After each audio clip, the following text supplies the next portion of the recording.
Bueno, hola, ¿qué tal? Buenas tardes. ¿Cómo están? Bienvenidos a los ciclos, porque espero que sean muchos, de transmisiones en vivo del PEPAM. Ustedes no me ven, pero yo puedo leerlos a través del chat y leerlas. Es una forma de participación simultánea que la verdad está buena.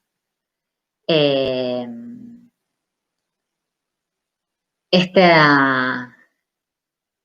idea surge en parte de el curso de introducción a la teoría feminista que estoy dando de manera virtual, por el PEPAM virtual, y también se suma a las actividades que venimos haciendo del PEPAM en línea, que es una forma que encontramos en este cuatrimestre de acompañarnos, de continuar el vínculo, de seguir intercambiando, y que la verdad que ha traído muy buenos resultados, ¿no? Estamos como muy contentos con eso y muy contentas.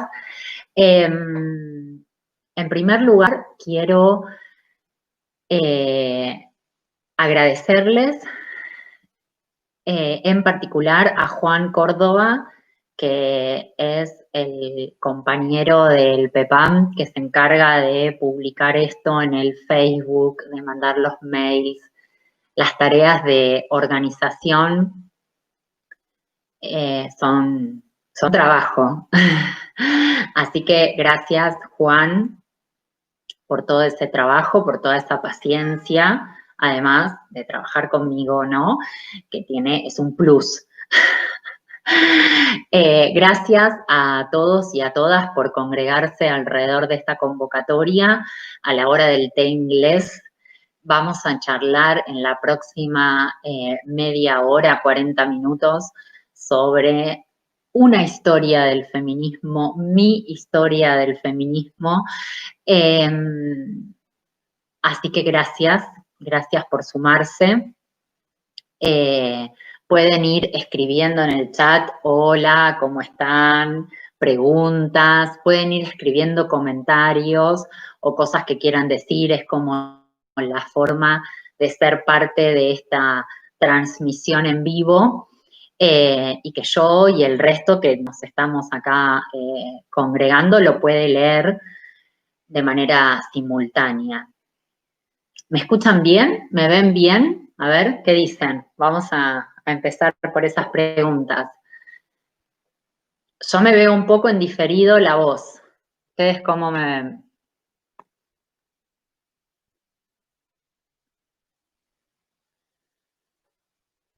A ver. Les espero. Bien, perfecto. Hola, Gra, hola, Liliana. Bueno, voy a empezar. Muy bien. Voy a empezar con una cita de un libro que se llama Mi historia de las mujeres, que es de Michelle Perrot, que es una historiadora francesa, y ella dice en el capítulo 1, que se llama Escribir la historia de las mujeres, itinerario, ella dice: la primera historia que quisiera contarles es la historia de las mujeres. Hoy en día se presenta como obvia. Una historia sin las mujeres parece imposible. Sin embargo, no siempre existió, al menos en el sentido colectivo del término, que no abarca solo las biografías o las vidas de mujeres, sino las mujeres en su conjunto y a largo plazo. Esta historia es relativamente reciente. ¿Por qué este silencio? ¿Cómo se disipó? Yo fui testigo de esta historia y junto con muchas otras protagonista. En calidad de tal, quisiera decir unas palabras sobre mi experiencia, porque en ciertos aspectos resulta significativa, tanto del pasaje del silencio a la palabra como del cambio de una mirada, que justamente construye la historia, o al menos hace emerger nuevos objetos en ese relato que es la historia. Relación constantemente renovada entre el pasado y el presente. Esta cita me sirve para utilizar la misma metodología de Michel Perrot y decir por qué esta es mi historia del feminismo. En parte porque me siento protagonista, en parte porque tantos años de docencia y de investigación y de reflexión a través de ciertos temas, ¿no?, en los que me fui especializando, hacen que sea posible que yo me anime a contarles mi propia historia sobre el feminismo, desde un lugar situado, desde un lugar sin libretos, como tomando ciertos atrevimientos, y que seguramente no sea una historia que hayan leído o que hayan escuchado en otro lado. Eso es lo que tiene de original y de particular la propuesta. También es una manera de construir genealogías situadas, ¿no? Genealogías en diferentes direcciones, hacia atrás, hacia el costado, hacia adelante, y de elegir con qué sujetos de la historia y con qué feminismos en particular nos identificamos y por qué, ¿no? Yo hoy me miro en el espejo y me siento reflejada, salvando las distancias en tiempo y espacio, con la fuerza de esas mujeres negras y de esos hombres negros también, que como dice Angela Davis, las sufragistas negras contaron con el apoyo de muchos hombres de su raza, a diferencia de sus hermanas blancas, que han sabido pelear por la libertad, que han podido construir otras nociones de comunidad y que nos siguen señalando, ¿no? Lo que nos falta, digamos, ¿no? Si esta clase podría ser dedicada, yo se la dedicaría a George Floyd y a Ramona Medina, que desde sus identidades negras y marrones nos siguen señalando la estructura racista que define qué vidas viven y cuáles mueren. Y de nosotras depende que no caigan en el olvido. Entonces, nuestro feminismo tiene una historia muy larga y muy nutrida. Una de las elecciones, uno de los puntos de acceso a esa historia puede ser el siglo XV, cuando Europa expolia a Via Yala y África y se, digamos, pone en marcha la industria colonizadora. Luego, ¿no? Digamos, como reforzada por el paradigma revolucionario tanto de la revolución industrial como de la revolución francesa. Y marco ahí un punto de quiebre de la historia en general y de la historia del feminismo en particular, porque es necesario seguir subrayando, ¿no? Y señalando los vínculos existentes entre la industria textil y las plantaciones de algodón con mano de obra esclava. Es necesario seguir remarcando los vínculos entre ese paradigma iluminista, liberal, con la empresa extractivista, saqueadora de los recursos naturales y de la mano de obra aborigen, originaria y negra, ¿no? En ese sentido, las feministas fueron parte de rápidamente, ¿no? De esas asociaciones de denuncia o de pedido de abolición de la esclavitud, como también de los movimientos revolucionarios del siglo XVIII, de todas las revoluciones sociales, culturales, políticas, económicas, las feministas fueron parte, aprovechando ese discurso, ¿no? Absolutamente novedoso del siglo XVIII, que es el discurso de la igualdad, para utilizarlo para sus propias reivindicaciones, pero también dando cuenta muy prontamente de los límites que ese discurso de la igualdad tenía, ¿no? Ofrecía. Me quiero detener en esto. La idea de que todas las personas nacen iguales fue una idea revolucionaria, ¿no? Significaba arrasar por tierra las diferencias que habían organizado la sociedad hasta ese momento. Pero este paradigma, ¿no? De la igualdad fue prontamente, ¿cómo les puedo decir? Como, digamos, como un castillo de naipes, ¿no? Fue prontamente desarmado y quedó al desnudo que esas ideas de igualdad que posibilitaban las revoluciones iban a ser en realidad experiencias de libertad para algunos, ¿no? Y no para todos como habían sido prensadas en un primer momento. ¿Y esto por qué es importante? Porque ese modelo universal, iluminista, liberal, ¿sí?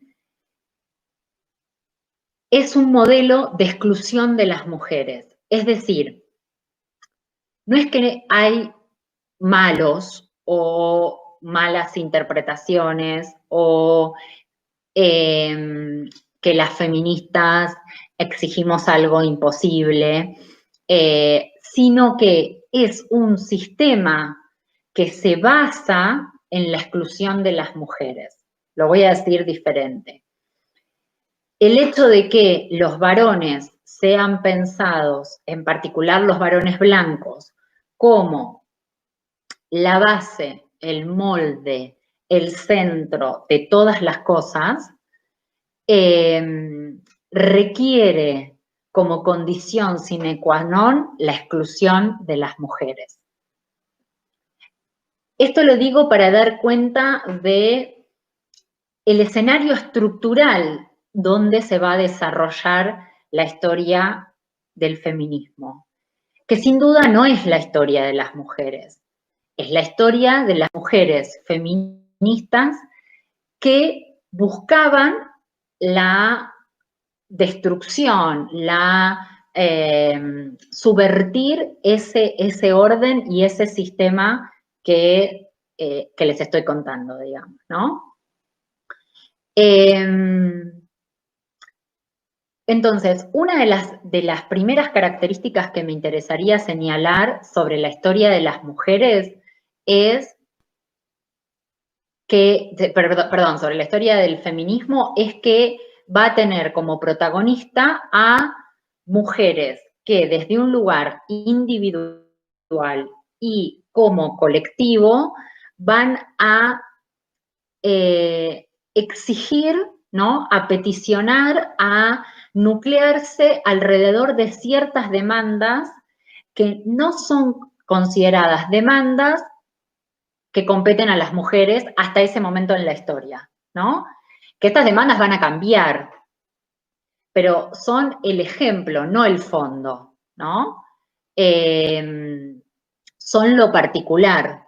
No importan las demandas, o sí importan las demandas, pero quiero decir, no me interesa que pongamos el ejemplo o hagamos hincapié en las demandas, sino me interesa que pensemos cómo se estructura este feminismo, ¿no? ¿Alrededor de qué se estructura?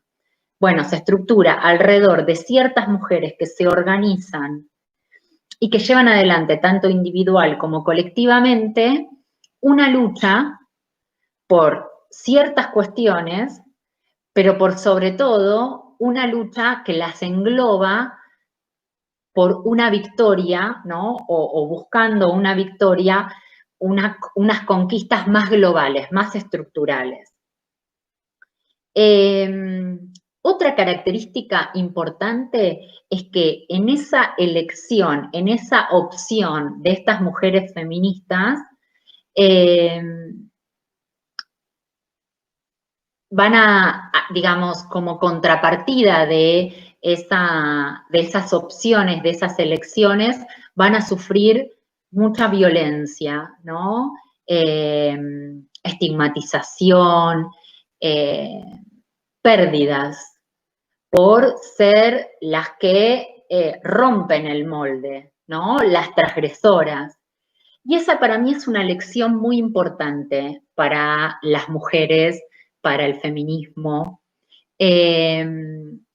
porque es una lección sobre la conciencia, ¿no? Sobre el camino que nos toca recorrer, ¿no? Que no es un camino sencillo y que tiene costos y que son los costos de nuestra libertad. Son los costos que tenemos que pagar por la libertad. Eso no justifica la opresión, ¿no? La discriminación, las trabas, el encarcelamiento, las injusticias. No estoy diciendo eso. Estoy diciendo que todas esas cuestiones que fueron piedras en el camino de las mujeres feministas no evitaron que ellas sostuvieran la organización. Y no por ser supermujeres, sino porque no hay forma de transgredir a esta estructura masculina, que es política, que es teórica, que es filosófica, que abarca todas las cosas, que no implique costos personales y colectivos, ¿no? La otra cuestión que me interesa señalar en torno a las características de la historia del feminismo, de mi historia del feminismo, es en torno a cómo estas generaciones de mujeres que van rompiendo normas, rompiendo moldes de lo que se consideraba que era ser una mujer en cierto momento para cierta cultura, van a posibilitar que la generación siguiente de mujeres avance un poco más, rompa, ¿no? Otras condicionantes, que si la generación anterior no hubiese avanzado, ellas no hubiesen podido ir por otras cuestiones, ¿no? Es decir, cómo se traza, ¿no? Un diálogo, si se quiere, generacional, cómo se avanza en términos generacionales, aún con desacuerdos o con miradas críticas, ¿no? Muchas jóvenes pueden tener miradas críticas sobre las mujeres feministas de las generaciones más grandes, ¿no? De las generaciones de sus madres o de sus abuelas. Sin embargo, las luchas que esas mujeres llevaron adelante fueron venciendo los límites, las posibilidades, los proyectos de vida, y de esa manera habilitaron que otras mujeres, las mujeres que les seguían, pudieran avanzar un poco más, ¿no? Esta forma de construir resistencia, de modificar el imaginario social, las leyes, las formas de organizarse en las sociedades, es absolutamente única en su tipo. Es una característica, no hay ningún otro movimiento social que avance de esta manera fragmentaria, generacional. En parte es un avanzar juntas y a la vez desconocidas. En parte es como no es en una dirección evolutiva ni lineal, es una forma absolutamente original para mí del movimiento feminista, en un lenguaje que también es único en su tipo, ¿no? En términos de cómo se expresan las demandas, en términos de cómo se pesa el cuerpo y pesa lo individual y lo colectivo. Bueno, voy a hacer un paréntesis porque voy a saludar a Laura Garay, que es una de esas mujeres de las generaciones diferentes, pero que somos parte de la misma lucha y de la misma cadena genealógica y de las que yo he aprendido sobre feminismo. Nunca es tarde, vamos sumándonos. Yo empecé puntual porque después de este vivo tengo otros vivos, entonces quiero decir algunas cosas y quiero darles la posibilidad para escucharlas y escucharles. Entonces, quiero citar en este punto a otra historiadora feminista estadounidense que se llama Joan Scott, que a mí me gusta mucho. Su libro se llama Las mujeres y los derechos de las mujeres, feminismo y sufragio en Francia, 1789-1944. Y ella, en este libro que les estoy contando, se remonta a los albores de la Revolución Francesa para explicar lo que ella considera es la característica del feminismo, ¿no? Como lo que yo les vengo contando de lo que son para mí las características centrales del feminismo, bueno, ella hace lo propio en este libro, dice. Y se pregunta, ¿no? ¿Qué sujeto histórico somos las feministas? Bueno, un sujeto histórico muy particular, porque como los judíos, los negros, los musulmanes, en otras circunstancias históricas, hemos tenido que valernos de la identidad de grupo que nos fue asignada para construir nuestra respuesta política, nuestra resistencia, nuestro movimiento histórico. ¿Qué significa esto? Que en parte las mujeres feministas hemos tenido que identificarnos como mujeres, aún rechazando o denunciando lo que significaba ser mujer para ese momento, o lo que significaba la femineidad o lo femenino. Es decir, que nuestra identidad como grupo, como sujeto político, como sujeto histórico, tiene esta característica, esta definición, ¿no? Desde sus inicios, que es la posición difícil de las mujeres de asumirse como mujeres, aún a costa de las cuestiones negativas que tiene asumirse como tales, ¿no? Parece una posición como contradictoria, pero en parte no queda otra, ¿no? Y es una discusión muy larga sobre el sujeto del feminismo, del que en otro momento podemos hacer otro vivo. Pero lo que dice Joan Scott es que si logramos entender las luchas de las feministas francesas, ¿no? Que es el tema que ella estudia, en los términos de la política de la indecibilidad, quizás podamos comprender mejor y así enfrentar mejor los conflictos y dilemas y paradojas de nuestro propio presente.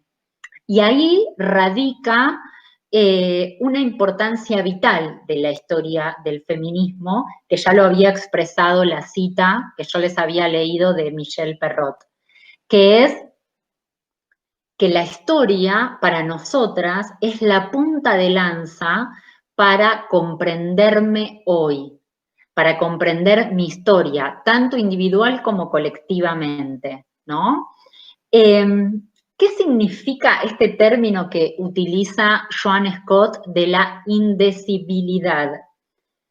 Ella es postestructuralista, Foucaultiana, y también, además de recibir una influencia muy importante de Foucault, recibe una influencia muy importante de Derrida.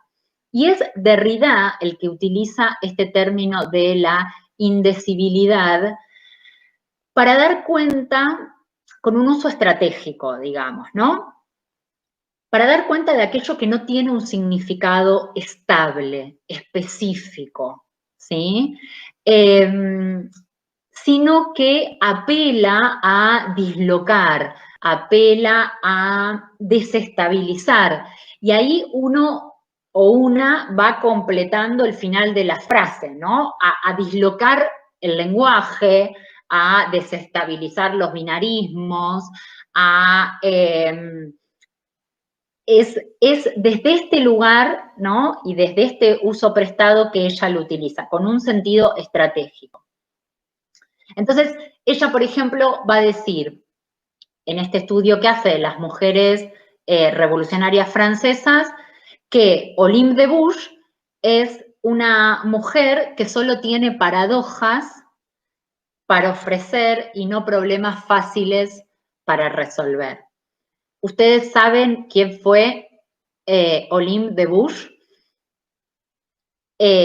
Fue una revolucionaria que denunció tempranamente, ¿no?, la teoría francesa al mostrar, al desnudar, al desvelar, ¿no?, cómo esa teoría que se pretendía universal para toda la humanidad, de que todas las personas nacemos libres iguales, en realidad escondía un carácter sesgado, muy específico, muy concreto, ¿no? Como decía Jean-Paul Sartre, la humanidad, ese club tan restringido. Y que esta, digamos, la teoría iluminista plantea que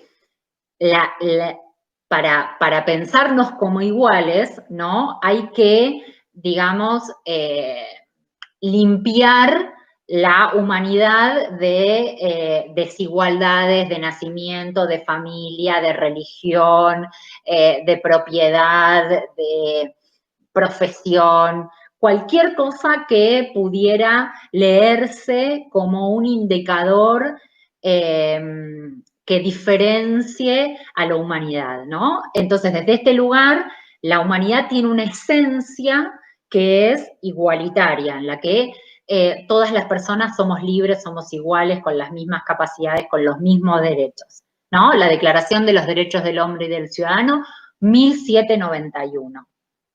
Bien, cuando las mujeres se van a acercar a estos revolucionarios y les van a decir, ¿qué tal? Somos mujeres, queremos la igualdad, le van a decir, no, la igualdad no es para las mujeres.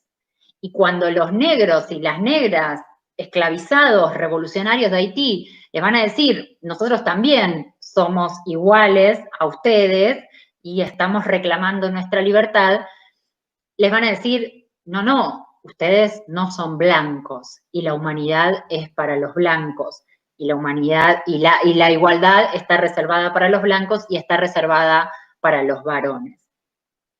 Entonces, ¿qué quiere decir esto? Que la ciencia, las democracias, en verdad no son igualitarias, ¿no? Porque no incluyen desde el vamos a lo que terminan considerando particular o específico o diferente, ¿no? Desde esta minusvalía, desde esta humanidad fallida en el caso de las mujeres blancas, desde esta no humanidad en el caso de las mujeres negras, las feministas han logrado construir, enfrentar, ¿no? Problemas y dilemas de sus sociedades cuando ni siquiera eran consideradas como tales, ¿no? Y la última cita que les leo de Scott, ella termina este libro diciendo: someter nuestras paradojas a un escrutinio crítico constituye una forma de apreciar la enormidad de los problemas que han enfrentado las feministas, la creatividad con que lo han hecho y la necesidad de generar formas de pensar que no insistan en la resolución de oposiciones. Estas para mí son algunas de las ambigüedades, las paradojas, las complejidades, digamos, las luchas heroicas, individuales y colectivas, y todas estas caracterizaciones que les fui contando hasta ahora, son para mí una parte clave de la historia de las feministas. En general, esta historia es contada a través de la lucha por la libertad, por el sufragio, por la educación, por el aborto legal, por diferentes tendencias dentro de las organizaciones de los movimientos, pero en realidad esas son como diferencias de estrategia o de lecturas políticas o de organización. Lo que está en el fondo de esta historia y que también es parte de la historia estructural, que es la respuesta a ese patriarcado estructural, es un poco algunos de los condimentos que les fui contando de manera muy rápida, sintética y vertiginosa. Los escucho, las escucho, cuéntenme, a ver, preguntas, comentarios. La idea de poder tener vivos es que uno puede y una puede participar y de este modo hacer una pregunta puntual, sacarse una duda respecto a algo. ¿Qué dicen? Esa es la diferencia del video, ¿no? Del video ya grabado. Como ustedes pueden ver, en este canal hay muchos videos. Esto tiene que ver con el aislamiento, la cuarentena y la pandemia planetaria que hace que nuestras clases se den de este modo virtual y bueno, y sobre un montón de cosas, ¿no? Pero bueno, los leo, las leo. Salúdenme, miren, veo como 30 personas en vivo. Cuéntenme algo. Gracias, Adriana.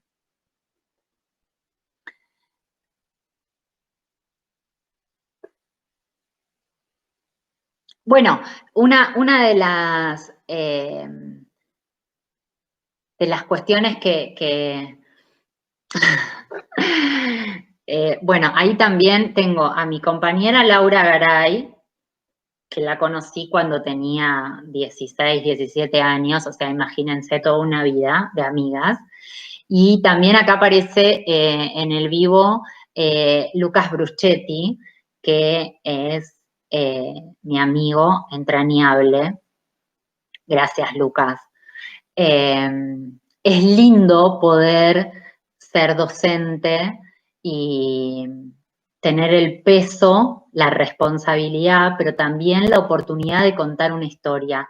Y más una historia de silenciamiento, ¿no? Quizás la historia de las mujeres tenga más audiencia. La historia de las feministas, muchas menos. Y la historia de las feministas para mí tiene una potencialidad enorme, que tiene que ver con esto que les decía, ¿no? Con esta conciencia de la ambigüedad, del lugar difícil de la identidad, ¿no? De no comprar una identidad cerrada, ser mujer es, ser feminista es, sino habitar ese lugar desde un lugar disruptivo, ¿no?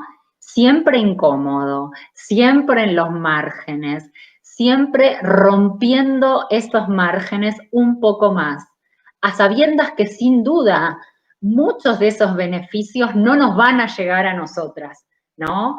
Sino van a ser las futuras generaciones las que pueden avanzar a partir de nuestros avances, ¿no? Eso a mí me parece algo generoso, majestuoso.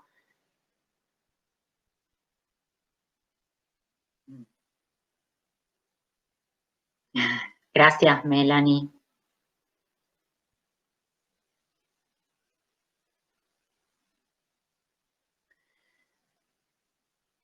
Sí, a mí me parece que sí. Lo leo a Lucas y acuerdo, digamos, ¿no?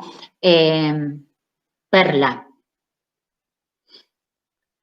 Nosotras fuimos feministas no escuchadas. Muy bueno, Perla, esa frase. Sí.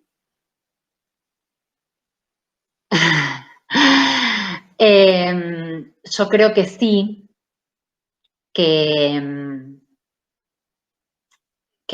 hay algo, ¿no? También, ¿qué es lo que se escucha? Cuando yo muchas veces miro producciones en las que el feminismo se reduce a un cierto conjunto de demandas o a un cierto estilo de mujeres, pienso, esa historia tampoco nos nombra. No nos nombra por sureñas, no nos nombra por marrones, no nos nombra por originarias, no nos nombra por trans, no nos nombra por lesbianas. O sea, pareciera que también hay cierta historiografía que privilegia como unas feministas presentables, ¿no? Y privilegia como hacer un feminismo que es el feminismo del 99%, ¿no? El feminismo que puede ser aceptado, ¿no? Y por fin escuchado por todos y todas. Y yo creo que hay algo en la marginalidad del feminismo que todavía tiene mucho por enseñarnos. En el feminismo negro, en las feministas del llamado, ¿no? Tercer mundo, en las feministas musulmanas, en las asiáticas, y que cuando nosotras le prestamos la oreja o le prestamos la voz, aprendemos otros libretos, ¿no? Aprendemos otras posibilidades. Eso me parece algo como muy importante, ¿no? Sin duda que hay muchas de las cosas, o sea, yo siempre pongo este ejemplo, ¿no? Cuando nosotras pensamos en un derecho, las mujeres y la educación, por ejemplo, hoy muchísimas mujeres somos profesionales, vivimos de nuestro trabajo, somos autónomas, una palabra que no fue pensada para nosotros, ¿no? La autonomía es lo más masculino que existe. Si hay algo que es masculino, es la autonomía. Y hemos ganado en un montón de sentidos, ¿no? Independencia, mirada crítica, escribimos libros, investigamos. ¿Qué hubiese sido de nosotras si atrás nuestro, hace, no importa, 2 siglos, ¿no? No hubiesen habido mujeres que hubiesen exigido y reclamado la educación para las mujeres a la par que los varones, ¿no? Y ya que nombramos mujeres decimonónicas, una es Mary Wollstonecraft, ¿no? Que discutió con Rousseau que la educación que las mujeres merecíamos no era la que él escribía para Sofía, sino era una educación con pie de igualdad en los varones, con los varones, ¿no? Gracias, Fernanda. Bueno, preguntas. A ver qué dice la audiencia. Preguntas, comentarios.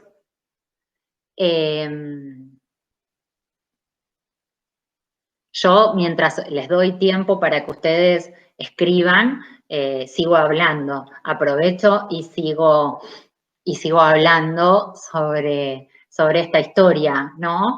Decía que muchas veces ha sido contada de una manera que pueda ser escuchada, que todavía nos falta rescatar a muchas historias que están en el olvido,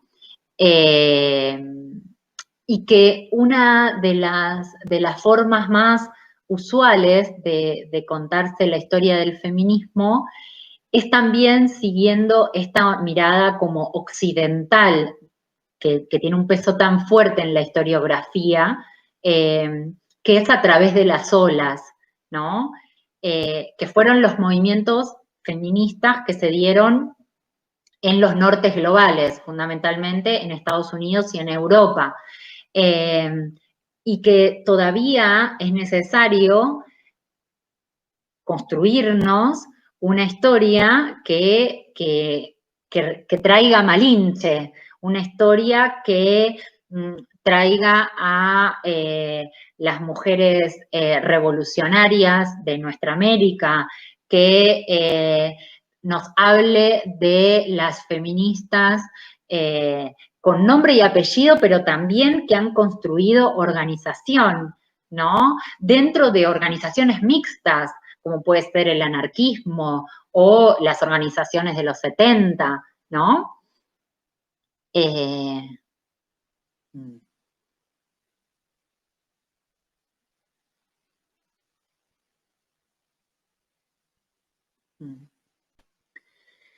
Sí, Lau dice esto, ¿no? De que fuimos incomodadas y sobre todo por las propias mujeres.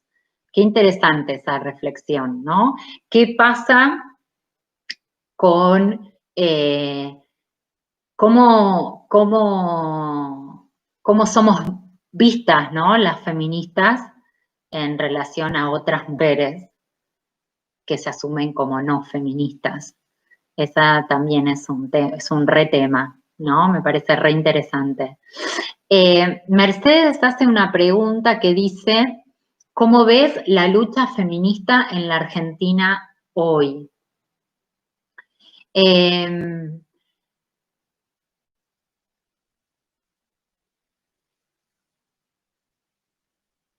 Gracias, Susana. Voy a decir algunas cosas. Yo creo que nosotras podamos estar hoy haciendo este vivo por YouTube es una respuesta a cómo está el feminismo hoy. La masividad que el feminismo ha alcanzado es algo que a mí me da inmensa alegría, es parte de algo que siento como un triunfo personal por el que enseño, milito, he sido parte, y la verdad es que muchísimas chicas, ¿no? Se sientan feministas, se digan feministas, que haya esta exigencia, ¿no? En relación a los reclamos, para mí es algo muy importante, muy importante. Ahora, la masividad a veces trae, ¿no? Como que hay como ciertos usos como muy vulgares de las categorías o desconocimiento o lo que implica, ¿no? La masividad respecto a cualquier otra ideología o planteamiento. También lo que trajo como respuesta esta masividad de las mujeres, de las demandas del feminismo, de los límites hacia ciertas formas misóginas, machistas, homofóbicas, racistas, es la violencia, ¿no? Entonces, ahí hay algo bien interesante para pensar que cómo cuando las mujeres avanzamos, la respuesta que hay social de ciertos sectores y de ciertos sectores muy organizados es la violencia, la impunidad ante los crímenes, la reconversión, ¿no?, en ciertos micromachismos más difíciles de desnaturalizar o de denunciar, etcétera. Bueno, sí, Susana aporta algo que para mí es muy rico, Perla, perdón, y que es algo que sostiene Simone de Beauvoir, ¿no?, en su libro sobre el segundo sexo, que tiene que ver con cómo, y que un poco también lo dice Lau, ¿no?, la dificultad que tenemos las mujeres en pensarnos como aliadas y como sujeto de una misma opresión, tiene que ver, por un lado, con las diferencias innegables que tenemos entre las mujeres, ¿no? Las mujeres no somos todas iguales. Eso no nos tendría que llevar a un enfrentamiento, pero sí es un lugar muy importante para pensar la identidad y que la identidad no sea homogenizadora o invisibilizadora de otras diferencias. Es decir, que, por ejemplo, la demanda del feminismo no sea la demanda de las mujeres de clase media, blancas, urbanas y profesionales, sino que no haya ninguna demanda en términos de feminismo que pueda expresarse, por ejemplo, en términos racistas o, por ejemplo, en términos capitalistas, lo que sería todo un debate, ¿no? Hoy en día que el feminismo es parte de las agendas del Estado, ¿no? Tanto en su faceta de descolonización como en la Argentina hay un ministerio sobre diversidad, mujeres, etcétera, ¿no? Entonces, ahí me parece que esa sería como una de las dimensiones para pensar las diferencias en las mujeres. Y la otra, que creo en la que vos haces mención, Perla, que también lo refleja Simone de Beauvoir, es cómo hemos sido educadas para ser enemigas, para la competencia, ¿no? En esa sociabilidad que las mujeres tenemos, no como un sujeto acabado, sino como un sujeto que se termina de completar en función del otro, ¿no? Sea de nuestro padre, de nuestro marido, de nuestros hijos, ¿no? Siempre como un ser para, que justifica su vida por, ¿no? La otra mujer es una competidora, ¿no? O el imaginario de la mala mujer, al que nunca debo parecerme, o el imaginario de la mujer arpía que me saca el marido, me lleva a mi hijo, la nuera, ¿no?, la que me compite en el trabajo. Esta idea de enfrentamiento entre las mujeres fue una de las bases del feminismo de la segunda ola de Estados Unidos al hablar de la sororidad entre mujeres, ¿no?, de la hermandad de las mujeres. Nosotras somos hermanas, ¿no? Volver a ese foco que fue muy fuerte en la identidad del feminismo de los 60, 70. La idea de todas las mujeres sufrimos la misma opresión, aunque nos deje distintas marcas.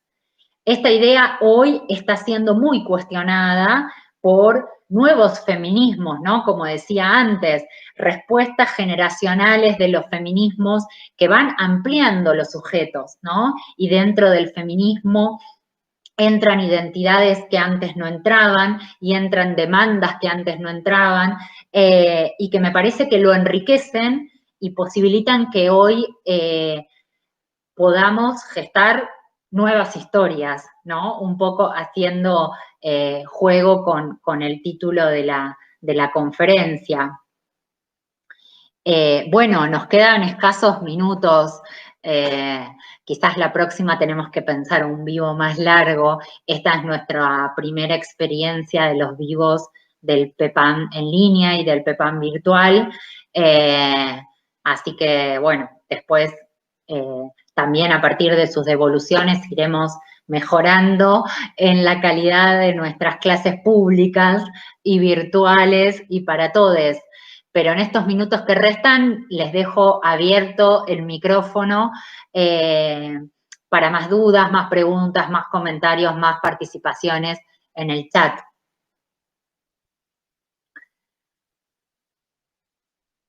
Somos un montón en línea. Está muy bueno eso. Espero que a ustedes les resulte tan grato como a mí tener estos encuentros. Cada palabra, cada pregunta siempre me ayuda a pensar y a volver a reflexionar sobre estos temas y sobre estas autoras, y es como, ¿no?, un continuum de reflexiones que están muy buenas. Voy a dejarlas así unos minutos para que piensen, para que sumen sus voces. Está bueno animarse, ¿no? Escribir, hablar, tomar la palabra. Bueno, Susana tira algo re interesante. Las religiones también son enemigas de los movimientos feministas. Ese es como un debate. ¿Por qué? Porque, por ejemplo, las mujeres negras van a utilizar, o las feministas musulmanas van a utilizar la religión, ¿no?, como a favor de su feminismo, a favor de su construcción de resistencia en tanto mujeres. Entonces discuten esta frase de Marx, digamos, ¿no?, de la religión es el opio de los pueblos. Entiendo a lo que vos te estás dirigiendo, ¿no? Pero muchos feminismos, a diferencia del feminismo secular, ¿no?, que es un feminismo europeo, teórico y específico, como de Francia, por ejemplo, o de Inglaterra, o de algunos lugares, van a rescatar las religiones en la medida en la que pueden ser, digamos, catapultas de movimientos libertarios hacia las mujeres, ¿no? Y también de religiones no en el sentido, digamos, técnico o dogmático de la palabra, no estoy hablando de judeocristianas, ¿no? Sino de espiritualidad, ¿no?, como de creencias místicas. El feminismo de la diferencia, por ejemplo, que fue muy importante en Italia, va a desarrollar todo una perspectiva muy, ¿cómo les puedo decir?, muy sensible a la idea de las creencias y de la fuerza de las divinidades de las mujeres y de la espiritualidad, ¿no? Pienso en cierta literatura, como Mujeres que corren con los lobos, ¿no? O como en ciertas líneas dentro del feminismo en las que esta idea de lo sagrado y un montón de palabras y de retóricas que en un lenguaje secular tienen únicamente que ver con lo religioso, están puestas al servicio del empoderamiento de las mujeres, de la construcción colectiva de las mujeres, de rescatar a la Pacha, de rescatar a Yemayá, ¿no? A divinidades personificadas en mujeres que fueron olvidadas del panteón de dioses únicamente por ser mujeres, ¿no? O relecturas de lo femenino desde el poder de lo femenino, ¿no? Desde el poder de dar vida y de dar muerte, de la fertilidad, de la vinculación con la madre tierra, con la naturaleza, el ecofeminismo, etcétera, etcétera, ¿no? Ahí se abriría como todo una cuestión súper, súper interesante. Flor.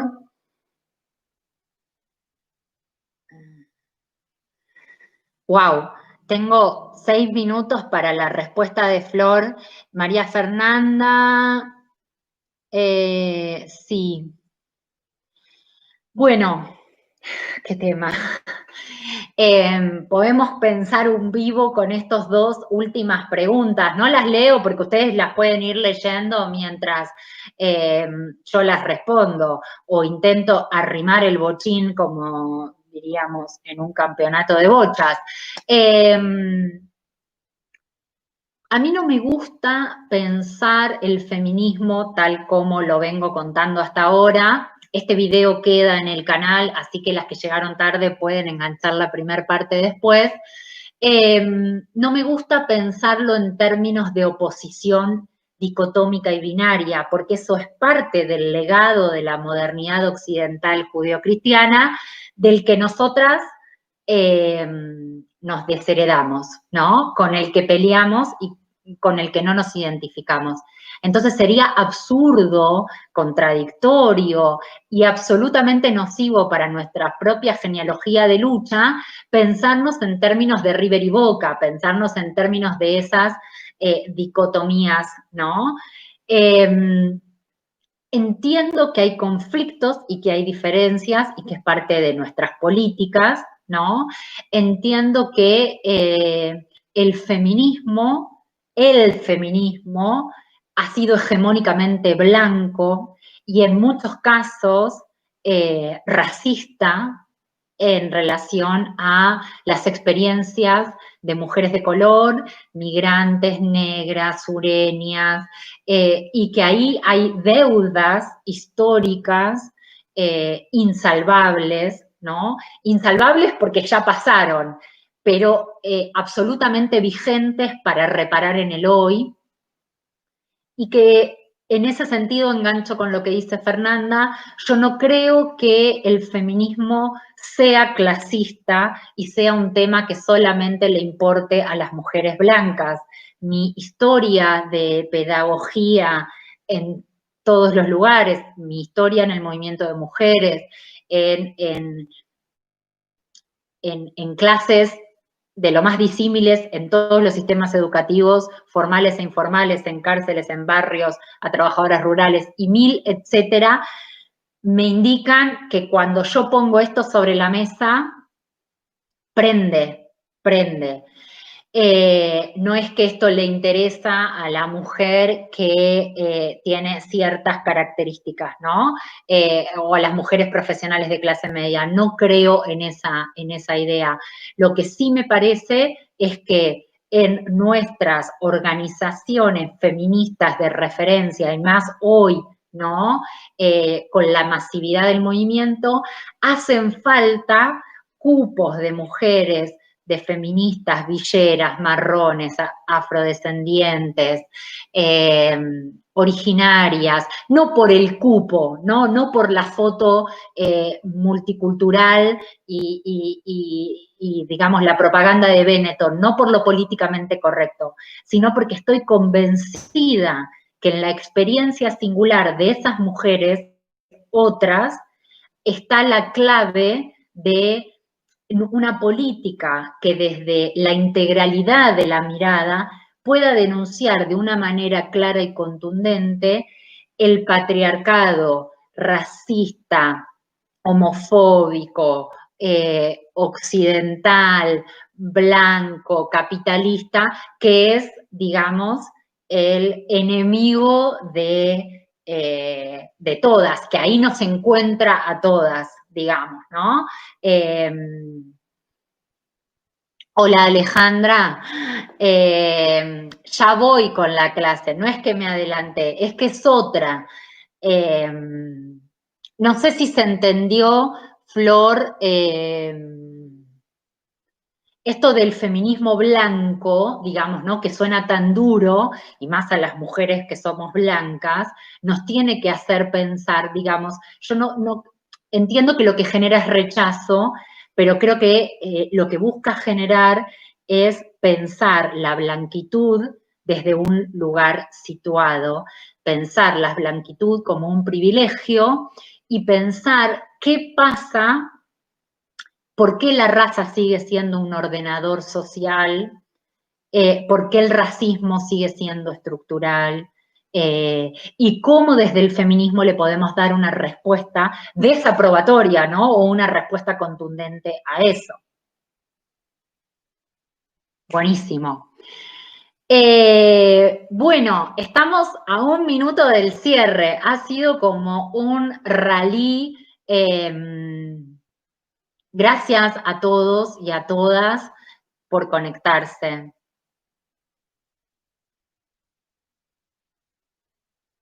Sí, sí, en las nacionalidades. Yo creo que, y también un poco pensando, ¿no? Cómo nos posicionamos, ¿no?